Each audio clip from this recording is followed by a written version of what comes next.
बिस्मिल्लाहिर्रहमानिर्रहीम। अस्सलाम वालेकुम। वीनस स्पोर्ट्स के साथ आपका मेज़बान शहज़ादा मोइन हाज़िर है और हम अपने प्रोग्राम में क्रिकेट, हॉकी, फुटबॉल और दीगर खेलों पर बात करते हैं और इसके साथ कोशिश करते हैं जो खेल ग्रास रूट लेवल पर खेले जाएँ उसको अपने प्रोग्राम का हिस्सा बनाएँ। पाकिस्तान क्रिकेट टीम का मुमकिन 29 खिलाड़ियों का कैंप है 8 अप्रैल तक बाकायदा तौर पर काकुल में लगा हुआ है और अब क्योंकि कल हमने देखा कि बाकायदा तौर पर चीफ ऑफ आर्मी स्टाफ की जानिब से अफ्तार डिनर भी दिया गया खिलाड़ियों को और वहाँ पर भी खिलाड़ी मौजूद थे और साथ साथ अब बहुत दिलचस्प काकुल में हम देख रहे हैं कि जो ट्रेनिंग सेशन है उसमें दिलचस्प मराइल होते हुए दिखाई दे रहे हैं। ट्रेनिंग सेशन के अंदर रस्सा कशी के मुकाबले हो रहे हैं, फुटबॉल खेले जा रहे हैं, साइकिलिंग हो रही है और इस पर तमाम ही खिलाड़ी जो है इंजॉय करते दिखाई दे रहे हैं। एक दूसरे के खिलाफ है जो वीडियो भी वायरल हो रही है मुख्तलिफ तंज़ मिज़ा की और ख़ासकर अगर हम बात करें तो शादाब की और शादाब और बाबर के हवाले से बड़ी दिलचस्प चीज़ें सामने आ रही हैं, वो भी अपने आज प्रोग्राम में हम बात करेंगे उस हवाले से भी। और फिर वेस्ट इंडीज़ की वीमेंस टीम पाकिस्तान के दौरे पे पहुंचने वाली है। 18 तारीख से बाकायदा तौर पर सीरीज़ का आगाज़ हो जाएगा और इस सीरीज़ के अंदर 3 T20 मैचेस हैं, 5 T20 और 3 वनडे मैचेस है खेले जाएंगे इन दोनों टीमों के दरमियान। और इसका बाकायदा तौर पर अब पाकिस्तान वीमेंस टीम का कैंप इन दिनों बाकायदा Hanif Mohammad high performance centre पर जारी है जहां पर आज प्रैक्टिस है। अब से कुछ देर के बाद प्रैक्टिस मैच का आगाज़ हो जाएगा जहां पर पाकिस्तान वीमेंस टीम भरपूर तौर पर तैयारी करती नज़र आएगी वेस्ट इंडीज़ वीमेंस टीम के खिलाफ सीरीज़ के लिए। दूसरी तरफ अगर हम बात करें तो पाकिस्तान की मुमकिन 15 या 18 खिलाड़ियों का ऐलान होगा जो न्यूजीलैंड के खिलाफ सीरीज़ खेलने के लिए मैदान में उतरेंगे। और साथ साथ है क्योंकि पाकिस्तान के लिए सिलेक्टर्स के लिए एक अच्छा मौका है कि उनके पास है ऑप्शंस बहुत है इस दफ़ा सिलेक्शन के मेयार को बाकायदा तौर पर उन खिलाड़ियों को मौका फराम करने के लिए कि जो जिन्होंने डोमेस्टिक क्रिकेट में और फिर PSL लाइन में अच्छी परफॉर्मेंस दिखाई और साथ साथ सीनियर्स खिलाड़ियों को भी आराम का मौका देने की रूटीन पॉलिसी अपनाई की जा रही है जो ज़राए की खबरें हैं। और साथ साथ इसमें शाहीन शाह आफरीदी का नाम सरी फहरिस्त नज़र आ रहा है, मोहम्मद रिजवान का नाम सरी फहरिस्त नज़र आ रहा है और हारिस रऊफ क्योंकि इंजरी से मुकम्मल तौर पर अब तक सेहत याब नहीं हो पाए हैं तो हो सकता है कि न्यूजीलैंड के खिलाफ सीरीज़ में हारिस रऊफ को आराम का मौका दिया जाए। इन सारी सूरत पे बात करेंगे। हमारे साथ स्टूडियो पर मौजूद हैं इकबाल मेमन साहब हमारे साथ यहाँ पर क्रिकेट एक्सपर्ट मौजूद हैं, उनके साथ है जावेद इकबाल साहब मौजूद हैं जो बाकायदा तौर पर क्रिकेट एक्सपर्ट है। दोनों ही हज़रात का बहुत शुक्रिया वीनस स्पोर्ट्स पर टाइम देने का। इकबाल साहब अगर हम देखें तो क्योंकि मुमकिन खिलाड़ियों पे हम शुरुआत कर लेते हैं क्योंकि सीरीज़ बहुत करीब आ गई है और आप समझें सेलेक्टर्स के लिए जो है थोड़ी सी आसानी रहेगी अब सिलेक्शन करने के लिए। देखें एडवांटेज भी है और डिसएडवांटेज भी है और एडवांटेज ये है कि तकरीबन सब अच्छे खिलाड़ी हैं और जो भी PSL में इस वक्त जो है ना वो परफॉर्मेंस दे चुके हैं। अब मसला है कि क्या इंटरनेशनल सीन पे वो उसी जो है परफॉर्मेंस का मुजाहरा कर सकते हैं या नहीं कर सकते, तो ये सारी चीज़ें देखनी होंगी। और सेलेक्टर्स के लिए आसानी तो है डेफिनेटली, लेकिन ये कि मगर ये कि उनको ये भी देखना होगा कि रोटेशन पॉलिसी पे किन खिलाड़ियों को बिठाएं और किन को खिलाएं और फिर कहीं ये ना हो कि ओवर कॉन्फिडेंट हो जाएं और क्योंकि टीम जो है वो काफ़ी यंगस्टर्स पे मुश्तमिल है इनकी न्यूजीलैंड की। लेकिन मैं देख रहा था कि उसमें काफ़ी सारे खिलाड़ी जो हैं वो ऑलरेडी जिनकी मेन स्प्रिंग टीम है उसमें वो खेलते रहे हैं, जिसमें चैपमैन है, सर्ट हैं, सरल हैं, ये जो खिलाड़ी हैं ये ऑलरेडी खेल रहे हैं उनके पास। और फिर उन्होंने ब्रेसवेल को कप्तान बनाया है जो आउट ऑफ ब्लू मून जो है एक अचानक जो है उनके लिए भी सरप्राइजिंग था और उनके भी कमेंट्स आए हैं ब्रेसवेल के कि मुझे नहीं पता कि ये कैसे हुआ लेकिन ये कि उनको कप्तान बनाया है। हालांकि हम एक्सपेक्ट कर रहे थे कि साउथ ही आएंगे एज ए कैप्टन। तो ये सारी चीज़ें हैं लेकिन यह कि सेलेक्टर्स को आसानी ये होगी कि जो भी टीम बनाएंगे वो टीम तो अच्छी होगी, बाकी उनको ग्राउंड पे जो है अपनी परफॉर्मेंस दिखानी होगी। और मुमकिन जो मतलब जो 11 लगते हैं वो यही है कि साइम अयूब होगा, बाबर आजम होगा, रिजवान होगा, फ़खर जमान होगा, उस्मान खान होगा, इफ्तिकार होगा, इमाद वसीम होगा और फिर हमारे पास शाहीन शाह अफरीदी हैं, मोहम्मद आमिर हैं, उसामा मीर हैं और आपके नसीम शाह हैं। तो ये मुमकिन जो है ना 11 के चांसेस लगते हैं क्योंकि हारिस रऊफ तो इंजर्ड लिस्ट पे है और मैं समझता हूँ उनको रिस्क भी नहीं लेना चाहिए। रिक्स भी नहीं लेने चाहिए। इसी पे आते हैं जावेद साहब, सिलेक्शन का म्यार आप कैसा देखेंगे, क्योंकि आसानी रहेगी सिलेक्टर्स के लिए? बिल्कुल मोइन भाई, बहुत शुक्रिया। सिलेक्शन का म्यार तो आपको पता है मेरिट पर ही होना चाहिए, और जिस तरीके से आपके प्लेयर परफॉर्म कर रहे हैं और सबको नज़र आ रहा है, और काकुल में जो ट्रेनिंग चल रही है, इस दफ़ा सिलेक्शन करना जो हमें तो नज़र आ रहा है बहुत आसान, लेकिन अगर दूसरे एंगल से देखा जाए तो बहुत मुश्किल भी है, क्योंकि आपने सीनियर्स प्लेयर को आराम देना है। अब आराम आपने देना है या प्लेयर चाह रहे हैं, बाद में जैसे आराम दे दे तो बाद में प्लेयर कहता है कि मुझे तो पता नहीं था, मैंने तो कहा ही नहीं था। ये सारी चीज़ें जो इस दफ़ा सिलेक्शन कमेटी के लिए बहुत ज़्यादा अहमियत इख्तियार कर जाएंगी। और जिस तरीके से आपको पता है न्यूजीलैंड के खिलाफ आपने अनाउंस करनी है टीम, और न्यूजीलैंड का सुना है स्क्वाड भी जो है वो कुछ हल्का है, सीनियर्स प्लेयर नहीं आ रहे, वो अपनी मसरूफियात या IPL वगैरह खेल रहे होंगे। उससे मद्देनज़र रखते हुए हमें भी चाहिए कि हम अपने जूनियर्स जो नए यंगस्ट प्लेयर हैं उन्हें चांस दें, और उनको जो है एतमाद की बहाली के लिए बहुत अच्छा है। आगे की सीरीज और आगे जो वर्ल्ड कप आ रहा है, इसके लिए मैं समझता हूं कि नए प्लेयर्स को बिल्कुल आजमाना चाहिए, और सीनियर्स जो हैं उन्हें बिल्कुल आराम की अगर ज़रूरत नहीं भी है तो उन्हें आराम दिया जाए। शाहिन शाह अफरीदी हो गया है, हारिस हो गया है, इन जितने सीनियर्स प्लेयर हैं, इवन मैं तो कहूँगा रिजवान को भी आराम करना चाहिए, नए प्लेयर्स को चांस मिले, क्योंकि ओपनर आपको पता है आपके पास ओपनर तो बहुत है, कम अज कम मिडिल में जो प्लेयर खेलते हैं उन्हें इस सीरीज में चांस। अच्छा, होम सीरीज है, इस वजह इससे इसका एडवांटेज आपको ज़रूर लेना चाहिए। आप समझ रहे हैं कि यहाँ पर जिस तरह हम बातें करें कि नौजवानों को चांस मिलना चाहिए, तो होम सीरीज में आप आजमा सकते हैं, क्योंकि इसके बाद आपने इंग्लैंड जाना है, फिर आयरलैंड के खिलाफ अपने सीरीज खेलनी है, तो ये एक मौका है कि होम सीरीज में आप अपने खिलाड़ियों को आजमा सकते हैं, क्योंकि यहाँ पर ट्रैवल का इतना मसला नहीं आएगा खिलाड़ियों का। जी मोइन भाई, बिल्कुल मैं भी यही चाहूंगा कि नए जो प्लेयर्स हैं, अबे होम सीरीज में होता ही यही है कि आप नए प्लेयर्स को चांस दें, उन्हें ग्रूम करें, उन्हें इंटरनेशनल टीमों से खेलने का जो है मौका मिले, और फिर होम ग्राउंड पे जब मौका मिलेगा तो आपको रिजल्ट भी वो अच्छा देंगे, ना कि आप बाहर जाके जैसे चांस दे देते हैं फास्ट पिचों पे तो वहां हमारे प्लेयर फेल। तो मैं ये चाहूंगा नए जो प्लेयर हैं हमारे यंगस्ट जो हैं उन्हें चांस दें, और सीनियर्स जो है वो आराम करें। और जिस तरीके से आपको पता है न्यूजीलैंड की टीम भी फास्ट बॉलर जुनैद खान, उन्होंने भी ट्वीट किया है कि A, B नहीं C कैटेगरी की टीम भेज रहे हैं। तो खैर टीम तो कोई कमजोर नहीं होती, जो भी टीम किसी मुल्क का टूर करती है, तो मैं ये चाहूंगा नए प्लेयर्स को उनके सामने नए प्लेयर्स को चांस मिलना चाहिए। इकबाल साहब है, क्योंकि हम देखते हैं कि बहुत से बयानात अब कैप्टनशिप के हवाले से भी आते दिखाई दिए हैं, आप समझते हैं कि इस वक्त इन चैप्टर को बंद हो जाना चाहिए, क्योंकि सीरीज के बाद आपने वर्ल्ड कप खेलना है, आपने एक एतमाद दे दिया बाबर को, तो बाबर पे रिलाइव करना चाहिए? हाँ बिल्कुल, आपकी बात बिल्कुल सही है कि हम ऑलरेडी जो है इस पर काफ़ी डिस्कस कर चुके हैं, और जब वो कप्तान बन चुके हैं तो उस किताब के चैप्टर को बंद कर देना चाहिए, और अब आगे चलने की बात करनी चाहिए। ठीक है, ये तो हम ये पहले भी बात कर चुके हैं कि ये हमारी लेगेसी रही है कि कप्तानों के साथ और खिलाड़ियों के साथ कट एंड चॉप वाली पॉलिसी रही है, और जो भी नई जो है वो चेयरमैन आए हैं तो उन्होंने तब्दीलियां की हैं। तो ठीक है, वो जो भी चीज़ हो गई दफन हो गई, अब हम आगे जो है प्रोग्रेस करें, और जो भी हमारे मैचेस हैं इसको जो है कॉन्फिडेंस दें अपना बाबर को, और जो है वो अपनी परफॉर्मेंस दिखाए एज अ लीडर, जो है वो अपनी टीम को उतारे और फाइट करे, जीतने की कोशिश करे। जिस तरह अपना जावेद साहब ने कहा कि थोड़ी सी कमज़ोर टीम नज़र आ रही है, तो मैं समझता हूँ कि ये ओवर कॉन्फिडेंट ना हो, कहीं गलती ना कर जाएं, और इनके साथ जो है डट के खेलें, एज ए प्रोफेशनल खेलें जिस तरह उन्होंने वर्ल्ड कप में खेलना है, ताकि जो है अपने आप को चेंज ना करें।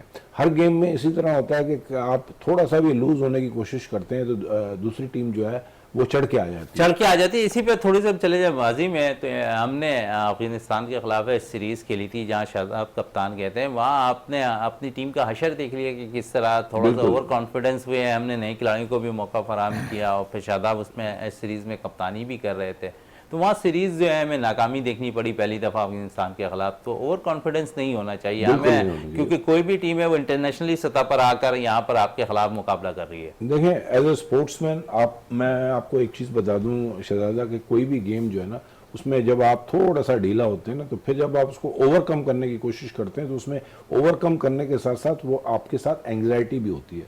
एंग्जाइटी होती है, एक परेशानी होती है कि अगर ये आप जीत गए या ये मैच हमसे निकल गया, तो उसकी जो है ना वो परेशानी बढ़ जाती है। तो बेहतर ये होता है कि आप किल के लिए जाए।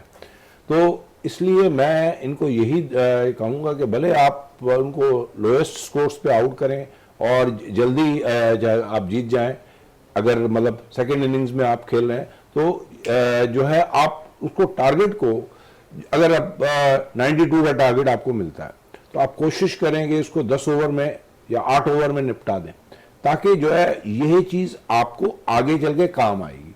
लेकिन अगर आप लूज खेलेंगे और उनको जो है खिलाने की कोशिश करेंगे तो वो फिर आपके ऊपर झपटेंगे। तो वो भी यंगस्टर्स हैं, उनकी एजिलिटी, इंड्योरेंस जो है वो आप जो प्रोफेशनल खड़े होते हैं उनसे ज़्यादा अच्छी होती है, तो वो आपके लिए प्रॉब्लम कर सकती हैं। तो बेहतर ये है कि आपका होम ग्राउंड है। हाँ, बाकी ये कि मैं इस चीज़ को 400% इंडोर्स करूंगा जावेद साहब की बात को कि जो यंगस्टर्स हैं उनको मौका दें, यही आपके पास मौका है उनको मौका देने के लिए, यही मौका है उनको देने के लिए। काकबल में कैंप जारी है और मुख्तलिफ हम देखते हैं कि साइकिलिंग के मुकाबले हो रहे हैं, रेस के मुकाबले हो रहा है, और कल हमने देखा रस्सा कशी के मुकाबले हुए हैं जावेद साहब, और इसे काकबल में हम देखते हैं कि खिलाड़ी बड़ी इंजरी के साथ जो है इसमें शिरकत भी कर रहे हैं। और कल रस्सा कशी के मुकाबले में कल आज़म खान बड़ी तवज्जो का मरकज़ बने रहे उसमें, और क्योंकि रस्सा कशी में पेटों पे बांधा जाता है रस्सा और उसके बाद रस्सा कशी के मुकाबले हो रहे होते हैं, तो 2 टीमें बनाई गई थी और 2 टीमों में बड़े देख रहे थे कि आज़म खान नुमाया नज़र आ रहे थे। वीडियो बड़ी वायरल हो रही है आज़म खान की, और फिर शादाब भी उनके हवाले से बयान देते नज़र आ रहे हैं कि उनके जो बाकायदा तौर पर जो फिटनेस है उस हवाले से वो किस तरह वो छक्के मारते हैं। उन्होंने कल भी वो मुजाहरा देखा, तो आप समझें काकबल में जो कैंप जारी है वहाँ खिलाड़ी इंजॉय भी कर रहे हैं। सख्त ट्रेनिंग तो ज़रूर है लेकिन इंजॉय भरपूर कर रहे हैं। बिल्कुल मोइन भाई, ये एंजॉय लफ्ज़ भी मैं समझ रहा हूँ कि छोटा, वो तो पिकनिक मनाने गए। देखें, ट्रेनिंग हमेशा सख्त होती है, वो कहीं भी हो, वो चाहे काकोल में हो या कहीं भी आप करें, ट्रेनिंग सख्त होती है। लेकिन उसके बाद जो एंजॉयमेंट हो रहा है और फिर प्लेयर्स जो एक दूसरे के साथ घुल मिल गए, बिल्कुल ऐसा लग रहा है कि फैमिली ट्रम्प्स एक दूसरे के साथ हो गए। यही चीज़ें हमें आगे चलकर दरकार होंगी, और जिसका मुजाहरा जो है पाकिस्तान क्रिकेट बोर्ड ने काकोल में इन सबको, जितने भी हमारे स्टार्स थे, इनको इकट्ठा करके एक माहौल ऐसा क्रिएट कर दिया है कि बिल्कुल घर की तरह रह रहे हैं, बहुत अच्छी तफरियाँ भी कर रहे हैं। जिस तरह आजम खान ने रस्साकशी के मुकाबले में, आपको पता है सबकी नज़रें आजम खान पे थी, और आजम खान ने भी यहाँ से माशाल्लाह बहुत अच्छी फिटनेस हासिल की और रस्साकशी का मुकाबला भी जीत कर दिया अपनी टीम को। और जिस तरह मोहम्मद आमिर हो गया, अमाद वसीम हो गया, माशाल्लाह वहां देखकर बहुत अच्छा लग रहा है। ये मकसद ट्रेनिंग से ज्यादा इनकी जो एक दूसरे के साथ, वह बहुत अरसे से एक दूसरे के साथ नहीं बैठे थे, और पाकिस्तान क्रिकेट बोर्ड ने काकोल में जो इन्हें इकट्ठा किया है और एक दूसरे के साथ जो ये बैठ के अपनी बातें शेयर कर रहे हैं, अपने तजर्बे शेयर कर रहे हैं, तो ये आगे चलकर पाकिस्तान क्रिकेट टीम के लिए बहुत अच्छा साबित होगा। क्योंकि जो लोग ये कह रहे हैं कि ये टीम में जो शराबा बिखर जाएगा, ये हो जाएगा, वो हो जाएगा, तरह तरह की बातें कर रहे हैं, मैं नहीं समझता कि टीम में कोई ऐसी चीज होगी। मोहसिन नकवी ने प्लेयर्स को जो है बहुत अच्छे तरीके से समझा दिया, और माशाल्लाह हमारे प्लेयर्स जो हैं वो उनसे ज्यादा समझदार हैं। ऐसी कोई चीज पाकिस्तान क्रिकेट बोर्ड में नहीं होने जा रही, ऐसे पाकिस्तान क्रिकेट बोर्ड में नहीं होनी चाहिए। लेकिन दूसरी तरफ पाकिस्तान क्रिकेट बोर्ड का खिलाड़ियों के साथ शायद मिलाप अच्छा नहीं आ रहा है। अगर हम बात करें थोड़ी सी एहसानुल्लाह के हवाले से, तो अब ये खबरें आ रही हैं कि मुल्तान सुल्तान के जो ऑनर है अली तरीन, वो बाकायदा तौर पर इंग्लैंड इलाज के लिए जो है एहसानुल्लाह को भेज रहे हैं। जो यहाँ पर इलाज इससे कबल कराया गया है एहसानुल्लाह का, वो गलत तरीके से कराया गया, जिसके बायस उनकी इंजरी ठीक नहीं हो पाई, मजीद भी ख़राब हो गई और ठीक भी नहीं हो पाई, जिसका नुकसान मुल्तान सुल्तान को ये हुआ कि PSL 9 में एहसानुल्लाह उनकी नुमाइंदगी नहीं कर रहे थे। जहाँ पाकिस्तान क्रिकेट बोर्ड को एहसानुल्लाह के हवाले से स्टेप लेना था, वहाँ पर अब मुल्तान सुल्तान के जो बाकायदा जो फ्रेंचाइज के ऑनर है अली तरीन, वो इंग्लैंड उन्हें भेज रहे हैं। आप समझते हैं कि यहाँ पाकिस्तान क्रिकेट बोर्ड को अपना किरदार अदा करना चाहिए था, बजाय इसके कि किसी फ्रेंचाइज के ऑनर ने ये किरदार अदा किया? वक्तन फवक्तन जो है शहजादा, आप चाहे PCB को आईना दिखाते रहते हैं, और ये भी एक आईना दिखाने के मुतारिफ है कि उनको एक खिलाड़ी जिसकी जो बहुत बड़ा असेट है हमारे लिए, और फास्ट बॉलिंग में और उनकी स्पीड भी बहुत ज़्यादा है, कंट्रोल भी बहुत ज़्यादा है, और पिछले साल वो कामयाब तरीन बॉलर थे, और उसको जो है उन्होंने सपोर्ट नहीं किया। तो ये बहुत गलत चीज़ थी, और ये कि तरीन साहब की मेहरबानी है कि वो जिन्होंने स्टेप आगे बढ़ाया और उनको वो इंग्लैंड लेके गए। और मज़ीद जो आज़म खान की बात हो रही थी कि उन्होंने वहाँ पे टग ऑफ वॉर करा रहे हैं, शुक्र है कि उन्होंने वहाँ पे रेसलिंग वगैरह नहीं करवाई, तो अगर मतलब है कि उनका मुकाबला बाबर से कहीं हो जाता तो फिर प्रॉब्लम में आए थे। बाकी ये है कि देखें कोई भी खिलाड़ी इंजर्ड होता है, या हारिस रऊफ है या शहनशाह अफरीदी है या एहसानुल्लाह है, तो इनको चाहिए कि पीसीबी को उनको फुल सपोर्ट करें, और वो हमारा असासा है और वो नज़र भी आते हैं, ठीक है। और एक बेहतरीन बॉलर्स का एक पूल है हमारे पास, जिसमें मेरा ख्याल है 10 नहीं बल्कि 15 बेहतरीन बॉलर्स हैं। तो इनको चाहिए कि इस चीज़ का ख्याल रखें, और एक बजट जो है ना वो मखसूस कर दें कि अनवांटेड जो भी चीज़ें हो जाती हैं एब्रप्टली, उसको जो है वो करने के लिए, उनको खिलाड़ियों को प्रोटेक्ट करने के लिए, उनकी इंजरीज को जो है रिहैब करने के लिए, तो वो उनके पास एक बजट होना चाहिए। हाँ, अगर उस बजट से ऊपर जाता है तो उसकी कमेटी बैठे और वो डिसाइड करे और उनको सपोर्ट करे। सपोर्ट के इसी पे क्या कहेंगे आप जावेद साहब एहसानुल्लाह के हवाले से? बिल्कुल, मैं नहीं समझ रहा कि इतना पाकिस्तान क्रिकेट बोर्ड जो है इतना मकसद लाइल्म है इन मामला से कि एहसानुल्लाह की इंजरीज जो है बजाय रिकवर करने की और ख़राब हो रही है। और अली तरीन जो है उनके ऑनर है मुल्ताज़ सुल्तान के, उन्होंने जो है वो इंग्लैंड भेजने का फैसला किया है एहसानुल्लाह को। मैं समझ रहा हूँ कि अभी तक जो ये बातें हैं मुझे लगता है मोहसिन नकवी तक नहीं पहुंची होगी, क्योंकि आपको पता मोहसिन नकवी ने खुद कहा था कि क्रिकेट बोर्ड के पास पैसा बहुत है। अभी कल ही की बात देख ली, उन्होंने 4 अरब की तो नेशनल स्टेडियम के पास वो जो इमारत बन रही थी वो पूरी खरीद ली है, अब उसको होटल में कन्वर्ट करेंगे। तो पैसे का कोई मसला नहीं है पाकिस्तान क्रिकेट बोर्ड में। साहब, मैं आपकी इस बात को थोड़ा सा काटता हूं। देखिए, आपने ये जो कहा ना कि मोहसिन नकवी को पता नहीं होगा, तो फिर ये इनकी कमजोरी बयान होती है, क्योंकि एज ए लीडर उनका विजन होना चाहिए, उनकी नजर होनी चाहिए हर चीज पे। और जब उन्होंने इतने डायरेक्टर्स रखे हुए हैं तो वो किस काम के हैं? वो सिर्फ तनख्वाह लेने के लिए तो नहीं है। तो इसलिए मैं समझता हूं कि person at the helm of the affairs जो टॉप पे बैठा है उसको जो है एक एक चीज को पता होना चाहिए, और हर जो न्यूज है वो डिसमिनेट होनी चाहिए। मैं माजरत चाहता हूं आपके साथ, लेकिन ये कि ये बड़ी ज्यादती है खिलाड़ियों के साथ कि अगर उनको इस चीज का इल्म नहीं है। जब आप एज ए चेयरमैन आगे बैठे हैं तो आपको हर बात की निटी ग्रिटी का मालूमात होनी चाहिए। इकबाल भाई, मैं आपके बिल्कुल जो ख्याल है उनका एहतराम करता हूँ, ठीक कह रहे हैं आप। मैं ये समझ रहा हूँ अगर मोहसिन नकवी साहब को इल्म में ये बात नहीं है तो ये बहुत बड़ा ब्लेंडर है। इसके इस फैसले के जो ना आफ्टर शॉक्स आएंगे अगर मोहसिन नकवी को किसी ने नहीं इतला दी। ठीक है, आप कह रहे हैं वो चेयरमैन क्रिकेट बोर्ड है, वो सारे काम देख रहे हैं, लेकिन ऐसा भी हो सकता है कि ये कई बातें ऐसी हैं जो वहां तक ना पहुंची हों। और मुझे ये लग रहा है जब मोहसिन नकवी तक ये बातें पहुंचेंगी तो देख लीजिएगा इस फैसले के आफ्टर शॉक जो है पीसी में जितने भी चेयरमैन हैं या डायरेक्टर्स हैं किसी ना किसी पे ये आएंगे।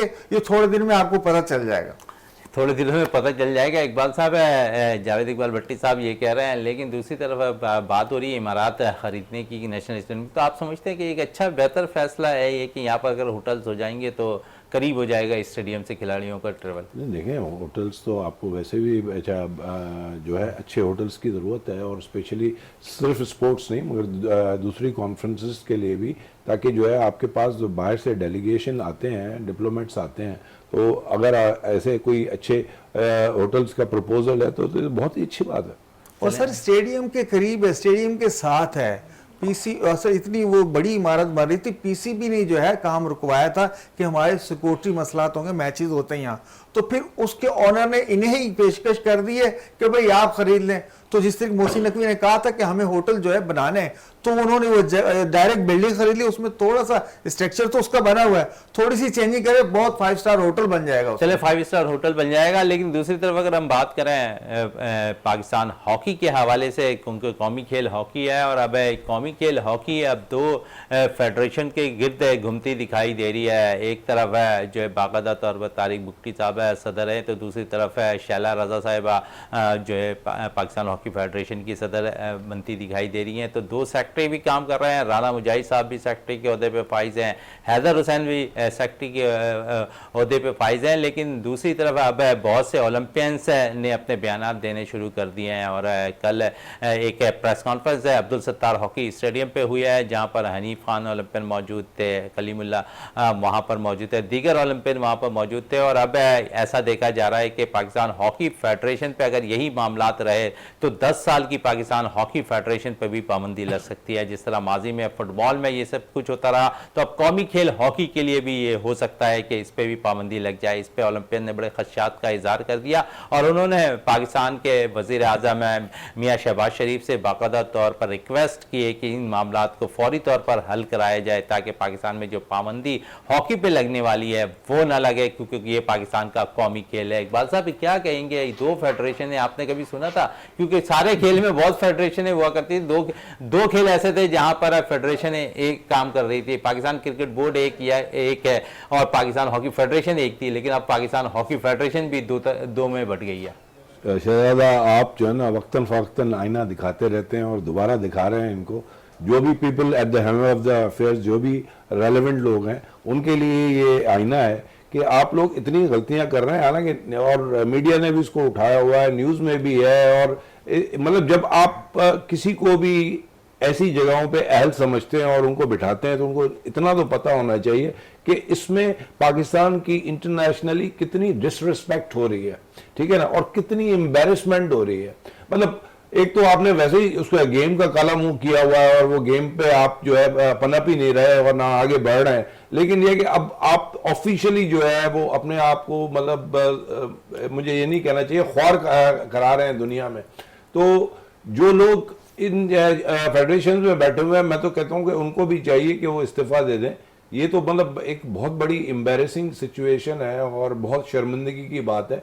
और इस तरह का मतलब है कि एक तो आप उसको इम्प्रूव तो करा ही नहीं रहे, लेकिन मजीद डेटीरिएट करा रहे हैं, उसको तबाही की तरफ लेके जा रहे हैं मजीद। तो मुझे नहीं समझ में आती कि ये लोग कब इम्प्रूव करेंगे। लेकिन ये कि माजरत के साथ जो भी लोग हैं उनको मैं यही कहूँगा कि अल्लाह का वास्ता है, खुदा का वास्ता है कि इस गेम के साथ इतना बुरा मत करें। क्योंकि देखें, गेम में तो हम जीत तो रहे नहीं हैं, लेकिन ये कि अब आपने दो फेडरेशन बना के, और वो जो है ना, वो जिस तरह दो बिल्लियों को एक लड्डू मिल जाता है और वो लड़ती रहती हैं, तो ये इस तरह की सिचुएशन नहीं होनी चाहिए। और ये एक हम मतलब है कि लोगों के लिए लाफिंग स्टॉक बन गए हैं। वो हंस रहे हैं हमारे ऊपर ना, दुनिया हंस रही है। तो ये चीज़ बहुत ख़राब है। हालांकि हमारा नेशनल गेम है और हमें उसकी रिस्पेक्ट करनी चाहिए, लेकिन ये है कि हम उसकी डिसरिस्पेक्ट। वज़ीर आज़म से क्या मुतालबा करेंगे, क्योंकि ओलंपियंस तो अब ये कह रहे हैं कि बाकायदा तौर पर वज़ीर आज़म मियाँ शहबाज शरीफ जो है बाकायदा इस पर जो है नोटिस लें, इस मामलात को हल करें। आप समझते हैं कि अब वज़ीर आज़म को बाकायदा तौर पर पैटर्न है ये पाकिस्तान हॉकी फेडरेशन, बिल्कुल उनको स्टेप इन करना चाहिए, बिल्कुल उनको स्टेप इन होना चाहिए और उनके पास डिस्क्रिशनरी पावर्स हैं। और मैं तो कहता हूं कि इमीडिएटली जो है फिलहाल तो फेडरेशंस को डिसॉल्व करके और एक मुस्तनद फेडरेशन बनाएं, और ताकि जो है इसकी हॉकी की तरक्की के लिए काम हो सके, और ताकि जो है हम जो पुरानी जो हमारी रिस्पेक्ट है वो बहाल हो। चलें बहाल हो। इसी पे जावेद साहब क्या कहेंगे आप? मोइन भाई, इस पे तो बस कहना क्या, बहुत ही ज़्यादा अफसोस और मैं समझ रहा हूँ कि शर्म का मकाम है। एक यही दो, अब जिस तरह से आपने इंटरव्यू में कहा, दो फेडरेशन बची थी, एक क्रिकेट की और हॉकी की, इसमें भी आपने दो बना दी। और फिर दो बने हुए देखिए कितने 6-10 दिन से जायद हो गए, अभी तक किसी ने कोई एक्शन नहीं लिया। और मैं इसकी जिम्मेदार जो है ना, ये जो साबिक ओलंपियन बनते हैं ना, ये सब जो इस ग्रुप में है या उस ग्रुप में, ये नीचे से शावा करते हैं और ऊपर से आपके अपनी कॉन्फ्रेंसों में कहते हैं कि ये क्या हो रहा है, पाबंदी लग जाएगी, ये हो जाएगा। ये जिम्मेदारी उन सब पे जाती है। भाई अगर आप लोग सब जो है मिल बैठो, पंजाब वालों, लाहौर वालों को बुला, जैसे शहलाना वाले जो एक जगह बैठ के, आप इनको क्यों नहीं बिठा के बात करते, तस्फिया क्यों नहीं कराते? वजीर आजम ने तो चलो अभी तक नोटिस नहीं है, लेकिन प्रेस कॉन्फ्रेंस तो रोज आप ही कर रहे हैं ना। इसका शाखसाना यह है कि जिस तरीके से फुटबॉल पे आप पे पाबंदी लगेगी थी, इस पे भी पाबंदी लग जाएगी। इस गेम का पहले ही बुरा हाल है, जो रह गया सत्यानाश, वो सवा सत्यानाश जो है, ये दो फेडरेशनें बन गई हैं। हॉकी वैसे ही कोई नहीं जानता और ये लोग चाह रहे हैं, मैं तो समझ रहा हूं इनकी प्लानिंग है कि हॉकी के चैप्टर बिल्कुल पाकिस्तान से क्लोज कर दे, क्योंकि किसी को फिक्र ही नहीं है। ओ भाई, दो फेडरेशनें बनाई है, आपको ये नहीं पता कि आप पे पाबंदी लग जाएगी, लेकिन फिर भी आप बैठे हुए हैं। तो ये चीजें जो है ना समझ में नहीं आती। आप कितने हॉकी और मुल्क के वफादार, मुझे समझ में नहीं आ रहा कि आप ये कर क्या रहे हैं हॉकी के साथ। इकबाल साहब, क्योंकि पाबंदी की बात आ रही है, तो पाबंदी से कबल अगर हम बात करें तो दोनों ही फेडरेशन पहले कहती रही है कि इस खेल में पैसा नहीं है, टीम जा रही हो तो फंड्स दरकार होते हैं, लेकिन मामलात की जंग के लिए दोनों लड़ते दिखाई दे रहे हैं। एग्जैक्टली वो जिस तरह मैंने अभी थोड़ी देर पहले कहा कि ये लग रहा है है कि एक लड्डू है और 2 बिल्लियां लड़ रही हैं उसमें। तो देखें ये मतलब है कि इन सियासी लोगों का तो मुझे समझ में नहीं आती, लेकिन ये कि जिस तरह उन्होंने कहा कि जो माजी के खिलाड़ी हैं बेहतरीन, वो उनको चाहिए कि कम से कम एक एसोसिएशन बनाए खिलाड़ियों की, और जो है एक यूनियन की तरह हो जो अपना प्राइम मिनिस्टर साहब से जाके गुफ्तगू करे, उनसे साथ अपॉइंटमेंट लें और इस गेम की बेहतरी के लिए उनसे जाके डिस्कस करें कि भाई ये हमारे सजेशंस हैं और बराए मेहरबानी इन पे जो है रेजोल्यूशन लेके आए और इन पे स्टेप इन हो और यही जो है इम्प्लीमेंट किए जाए ताकि जो है गेम की इम्प्रूवमेंट हो। क्योंकि देखें यही खिलाड़ी हैं जो ऑलरेडी खेल चुके हैं इंटरनेशनल हॉकी और यही एक बेहतर सजेशंस दे सकते हैं, बेहतर सजेशन दे सकता है। लेकिन दूसरी तरफ है, आप समझते हैं कि खिलाड़ियों को भी बड़ा नुकसान हो रहा है जावेद साहब? क्योंकि अभी मामलात ऐसे आ गए हैं कि 2 फेडरेशन है, दोनों ने अलग अलग टीमें अनाउंस कर देनी है, 2 कप्तान अलग हो जाएंगे। क्योंकि बाकायदा अगर मैं देखूं तो इस तरफ उमर भट्टा कप्तानी करते हुए दिखाई देंगे, जो पाकिस्तान हॉकी फेडरेशन शैला रजा की क़यादत में काम कर रही है, दूसरी तरफ तारिक बुगटी की क़यादत में जो टीम काम कर रही है वो अदनान शाहिद को कप्तान बनाना चाह रही है। तो यहाँ पर भी क्योंकि हमने अजलान शाह हॉकी टूर्नामेंट में शिरकत करनी है, उससे कबल ये मामला तो खुद हल होते दिखाई नहीं दे रहे, तो अभी फिर टीम को किस तरह हम अनाउंस करते दिखाई दे रहे हैं? क्योंकि एक फेडरेशन ने तो कर दिया है, दूसरी ने अलग कर दिया, तो यहाँ पर तो मामला खिलाड़ियों को भी बिगड़ते दिखाई दे रहे हैं। बिल्कुल मोइन भाई, इससे ज्यादा जो असर, सबसे ज्यादा असर पड़ रहा है वो हॉकी के प्लेयर्स पे पड़ रहा है, क्योंकि वो परेशान है कि आया कि ये टीम जो सिलेक्ट होकर जाएगी या वो टीम सिलेक्ट होकर जाएगी। वो लड़के बिल्कुल गोमगो की कैफियत से 2-4 हैं, उनकी समझ में नहीं आ रहा।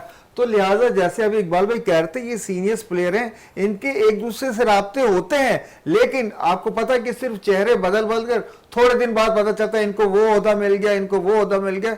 ये अपने अपने ग्रुप्स में बैठे हुए अपने ओहदे लेने के लिए, और जब कोई ऐसी बात आती कहते हैं फंड नहीं है, पैसा नहीं है, ये सारी चीजें भाई ये हर किसी के जो है ना मामला जो है ना, जब उनका टकराव होता है तो यही चाह रहे हैं कि जी हम इधर से इतना फायदा उठा लेंगे, उधर से उतना फायदा उठा लेंगे। ये सारी चीजें, ये जितने भी सीनियर्स प्लेयर हैं, वो चाहे ओलंपिक हो या साबिक हॉकी के प्लेयर्स हो, काबिल एहतराम है और बहुत ज्यादा इज्जत है पाकिस्तान कौम की नजर में, लेकिन उन्हें भी चाहिए कि हॉकी को इज्जत देने की खातिर अपने इख्तलाफात खत्म करें और तमाम प्लेयर्स को एक जगह बिठाएं, एक मीटिंग कॉल करें कि भाई हमारी हॉकी वैसे ही तबाह हो रही है और लड़कों का मुस्तकबिल जो आगे अजलान शाह कप में खेलने जाना है, वो कम से कम टीम में जो प्लेयर आने हैं उनके दिलों पर क्या गुजर रही, वो तो बिल्कुल गोमगो की कैफियत में आया शैला रजा की टीम जाएगी या भुगटी साहब की टीम जाएगी। तो इन तमाम प्लेयर्स को जिम्मेदारी बनती है कि आप सबको बिठाकर एक पैटर्न चीफ से राब्ता करें और इनके मामला फौरन से पहले हल कराएं। अगर आपको हॉकी से मोहब्बत है,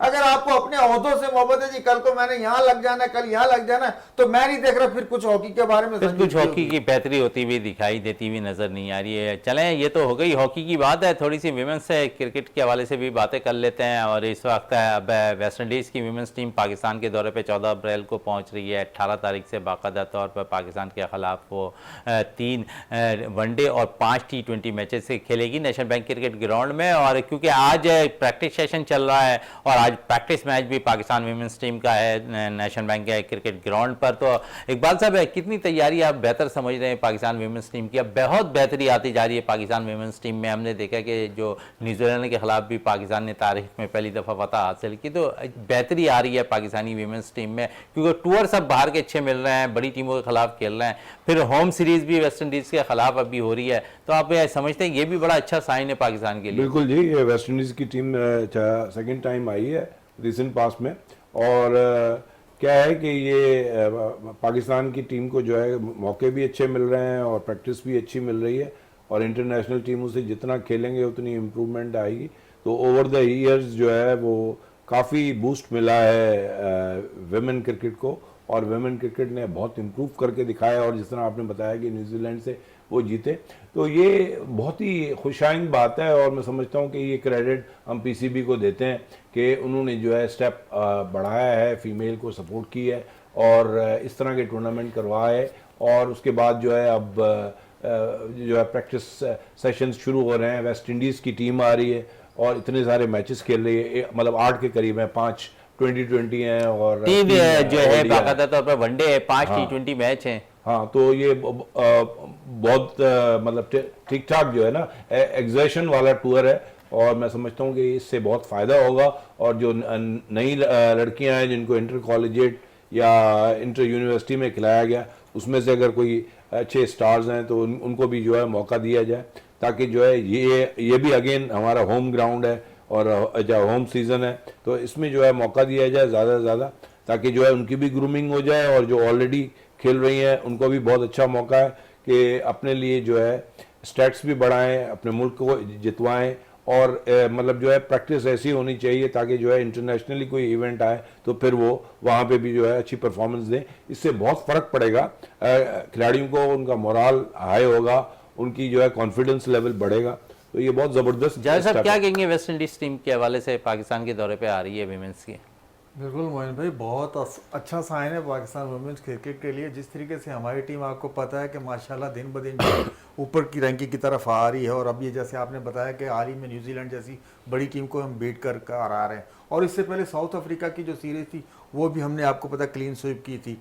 तो ये बहुत ज़्यादा वुमेंस क्रिकेट को फ़ायदा हो रहा है, ना कि एशिया पाकिस्तान में, पूरे एशिया में एशियाई टीमें थी तो थोड़ी कमज़ोर थी। अब दूसरी टीमों ने यहाँ आना, बड़ी टीमों ने आना शुरू किया, तो मैं ये देख रहा हूँ कि पाकिस्तान क्रिकेट वुमेन्स जो है वो बिल्कुल, अभी जैसे इकबाल भाई ने बताया, नई बच्चियां जो आ रही हैं उनको भी चाहिए, जितने देखिए अगर 5 T20 हैं, 3 वनडे मैचेस हैं, तो आपको तकरीबन आपकी जो जूनियर बच्चे हैं उन्हें भी मौका देना चाहिए। खासकर मैं नाम लूंगा अरूप शाह का, आपको पता अंडर 19 की कैप्टनसी कर आई हैं, और अब जो टीम अनाउंस हुई उनका नाम नहीं। मैं ये देख रहा हूं कि अरूप शाह के साथ ज्यादती, कम से कम उस प्लेयर को, उस बच्ची को, इतनी बड़ी वेस्ट इंडीज की टीम आ रही है, आप कम से कम 1-2 मैचेस तो दें, रिजल्ट तो लें। जब तक आप नई बच्चियों को नहीं आजमाएंगे आप कैसे मजबूत करेंगे टीम को? थोड़ी सी आपने 2-3 बच्चियों को चांस दिया तो वुमेन्स क्रिकेट ने रिजल्ट देना शुरू कर दिए। तो जो बिल्कुल नई करंट वाली बच्चियां आ रही है उन्हें चांस देंगे तो ये और टूर आपको मिलेंगे। जैसे वेस्ट इंडीज की टीम आ रही है, जब आप शानदार परफॉर्मेंस देंगे तो दूसरे ममालिक की भी टीमें आएंगी और आपको भी टूर करने में मौके मिलेंगे, और ये वुमेन्स क्रिकेट के लिए बहुत अच्छा साइन है। विमेंस क्रिकेट के लिए अच्छा साइन है। तो दूसरी तरफ आज है पाकिस्तान क्रिकेट बोर्ड के ज़ेर तमाम होने वाले इंटर कॉलेजिएट टूर्नामेंट का फाइनल मैच ईदगाह क्रिकेट ग्राउंड पर खेला जाएगा, और मैच है रात के 7:30 बजे शुरू होगा। लेकिन 2 बड़ी टीमें इस इंटर कॉलेजिएट टूर्नामेंट का फाइनल खेल रही हैं। जीना कॉलेज के मद्दे मुकाबले होगी लांडी 36B की टीम है, उनके मद्दे मुकाबले होगी कॉलेज की टीम, और दोनों ही टूर्नामेंट में अच्छे कारकर्दगी दिखाकर फाइनल में पहुंची हैं। इकबाल साहब क्या कहेंगे इंटर कॉलेजिएट टूर्नामेंट के हवाले से? अच्छा साइन रहा पीसीबी का, और क्रिकेट ही क्रिकेट होती भी नजर आ रही है ग्रास रूट लेवल पर। अब मैंने आपको जिस तरह पहले कहा कि ये क्रेडिट जो है हम पीसीबी को देंगे और मोहसिन नकवी साहब को देंगे कि ये बहुत अच्छी चीज़ है और स्टेप्स उठा रहे हैं ताकि इम्प्रूवमेंट आए।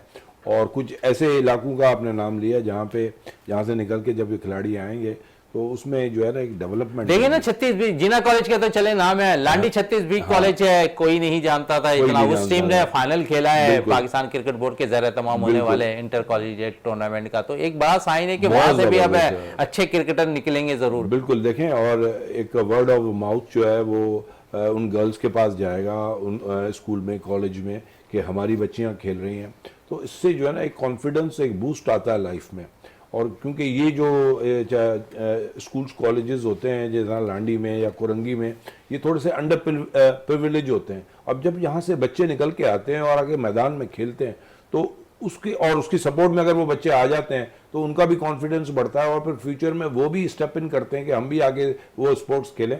और दूसरी ये कि एक इनफॉर्मल लर्निंग होती है, एक तो होती है क्लासरूम लर्निंग, और ये भी एक इनफॉर्मल लर्निंग होती है, और उनकी ज़िंदगी में एक निखार आ जाता है। देखिए इंटरनेशनल पे पहुँचे या ना पहुँचे, लेकिन जब वो खेल रहे हैं तो उसमें बहुत सारी चीज़ें वो सीख रहे होते हैं। जीतना हारना एक तो अलग चीज़ है, डिसिप्लिन लाइफ में आ जाता है, वो अपने आप को ऑर्गेनाइज करना सीख जाते हैं। तो ये सारी चीज़ें जो हैं वो एड ऑन हो जाती हैं और वैल्यू एडिड होती है उनकी लाइफ में। तो मैं समझता हूँ कि ये क्रेडिट जाता है जिन्होंने भी ये इवेंट्स करवाए हैं, मैं उनको मुबारकबाद देता हूँ। और इस तरह के इवेंट्स सिर्फ कराची में नहीं, हैदराबाद में और इंटीरियर सिंध में और हर रिमोट एरियाज में होने। इस दफा तो 3 शहरों में, 3 जगहों पे तो जरूर टूर्नामेंट हो गया, पिंडी, लाहौर और कराची में इसे इंटर कॉलेजिएट टूर्नामेंट का इनेकाद किया गया है। लेकिन आप समझे इसको वसी पैमाने पर बढ़ाने की बिल्कुल बिल्कुल। देखें शहजादा वो भी पाकिस्तान के शहरी हैं और उनका क्या कसूर है कि उनको जो है निगलेक्ट किया जाए। आप शहर में बैठ के और इजीली जो है ये क्योंकि आपके पास जगहें भी हैं, लेकिन ये कि आप जिस तरह हम हैदराबाद की बात करते हैं तो वहाँ पे नया स्टेडियम है आपके पास, और जो है सक्खर में भी एक इंटरनेशनल स्टेडियम है। तो इस तरह के आप इवेंट्स वहाँ पे भी करवाएं, वहाँ से भी जो है ये स्टूडेंट्स निकल के आएंगे। हमने जो है मतलब है कि IBA में आप गए भी थे और उसको कवर भी किया था, और आपने देखा कि इंटीरियर सिंध से भी बच्चियां आई थी आके खेली थी। तो उनको ग्रूमिंग की ज़रूरत है, उनको सपोर्ट की ज़रूरत है। जब वो चल के यहाँ पे कराची में आके खेलती हैं तो उनको क्यों ना उनके इलाकों में जो है जाके डेवलप किया जाए। तो ये इनिशिएटिव लेना चाहिए, और उसके लिए ठीक है अगर उनको, हालांकि क्रिकेट में तो मतलब जिस तरह अपना जावेद साहब ने कहा कि मोहसिन नकवी कहते आ रहे हैं कि पैसों की तो कोई कमी नहीं है। जब पैसों की कमी नहीं है तो फिर एक देखिए क्रिकेट तो बहुत हो रही है, क्योंकि क्रिकेट हम देख रहे हैं पाकिस्तान क्रिकेट बोर्ड है बहुत सी क्रिकेट कराए, इसके बाद one day tournament, inter senior district tournament है, तो टूर्नामेंट्स तो बहुत हो रहे हैं ग्रास रूट लेवल पर पाकिस्तान क्रिकेट। लेकिन ये कि वो ज़्यादातर महदूद हैं बड़े शहरों तक, ठीक है ना, छोटे शहरों का उसमें कोई कसूर नहीं है। और जब हम पाकिस्तान की बात करते हैं तो फिर उसके बाद वो कराची, लाहौर और पिंडी नहीं होता, वो पूरा पाकिस्तान होता है। चले पूरा पाकिस्तान। इसी पे जावेद साहब से बात कर लेते हैं। इंटर कॉलेज टूर्नामेंट का आज फाइनल है, क्या कहेंगे जावेद साहब? क्या कैसा देखा आपने इस टूर्नामेंट को पाकिस्तान क्रिकेट बोर्ड के ज़रिए तमाम जो हुआ, और बाकायदा तौर पर ज़ेर साया जो है रीजनल क्रिकेट एसोसिएशन कराची के थ्रू होता दिखाई दिया? मोहिन भाई, ये मैं समझता हूँ कि मोहसिन नकवी की जितनी भी क्रिकेट की काविशें थी, ये सबसे बेहतरीन काविश थी जो इंटर कॉलेजिएट टूर्नामेंट का आगाज़ किया। 3 शहरों से किया गो के, लेकिन जिस तरीके से इसका आज फाइनल है और 36वीं की टीम, 36वीं कॉलेज की टीम, लांडी की बड़ी ज़बरदस्त टीम रही है, उसकी परफॉर्मेंस देखें कहाँ से कहाँ आकर आज फाइनल खेल रही है। तो इसीलिए जिस तरीके से क्रिकेट को आपने ये जला बकी है कॉलेज की सतह से, और इसी को जो है सिर्फ 3 शहरों तक महदूद ना किया जाए। इकबाल भाई जिस तरीके से कह रहे कि अब जो स्टेडियम है सिर्फ हैदराबाद में नहीं है, हैदराबाद में एक स्टेडियम नहीं है, मीर गुलाम हैदर तालपुर के पास चले जाएं, वहां आपको स्टेडियम मिलेगा, जामशोरों में मिलेगा, मीरपुर खास में मिलेगा, सक्खर में मिलेगा, दादू में मिलेगा, हर जगह जैकबाबाद में स्टेडियम बढ़ गए। सिर्फ आपको थोड़ा दिल बड़ा करके जो है इसको फैलाने की जरूरत है, छोटे शहरों को मैचेस देने की जरूरत है। उनकी टीमें अगर खेल रही है तो उनके मैचेस उनको वहीं दे दें। तो ये जो है क्रिकेट का हुस्न जो है, और जो छोटे लोग जो तरसते हैं कि कराची में हो रहा, लाहौर में, पिंडी में, मुल्तान में, तो भाई उनका भी उतना ही राइट है जितना हमारा है। तो मैं ये चाहूंगा इस टूर्नामेंट को जो है ना बिल्कुल छोटे शहरों तक फैला दिया जाए, और आगे आपको पता बहुत सारे PCB के टूर्नामेंट और भी आने वाले हैं। तो इसी तरीके से इसको छोटे शहरों में अगर कर देंगे तो क्रिकेट की आप बहुत बड़ी खिदमत कर जाएंगे। इस टाइम पे जब लोग चाह रहे हैं कि क्रिकेट हमारे शहरों में भी आए, आपको पता खर्चा कर यहाँ आते बच्चे बेचारे अपने प्लेयर्स वगैरह को देखने, और जब प्लेयर उनके ग्राउंडों में जाकर खेल रहे होंगे तो आपके पास अच्छे प्लेयर भी आएंगे। और अब ग्राउंडों का कोई मसला, मैं नहीं समझता ग्राउंडों का कोई मसला होगा। आप किसी भी शहर में चले ग्राउंड आपको मिलेगा। और इकबाल भाई की बात बिल्कुल सही है कि उनको क्रिकेट मिलनी चाहिए, क्रिकेट मिलनी चाहिए, क्योंकि इस वक्त अगर हम देखें तो हमारे पास भी थोड़ा सा टाइम कम है। पाकिस्तान क्रिकेट पर तो बहुत की चीज़ें करती है, अच्छी बेहतरी के लिए, क्रिकेट के लिए काम करती दिखाई दे रही है। जावेद इकबाल भट्टी साहब आपका बहुत शुक्रिया, इकबाल साहब आपका बहुत शुक्रिया। प्रोग्राम का अख्ताम करते हैं इस दुआ के साथ कि पाकिस्तान में खेल और खिलाड़ी तरक्की करते रहें और पाकिस्तान का सब जलाली परचम दुनिया भर में रोशन रहे। इसी के साथ अपने मेज़बान शहजादा मोइन को इजाज़त दें। पाकिस्तान जिंदाबाद।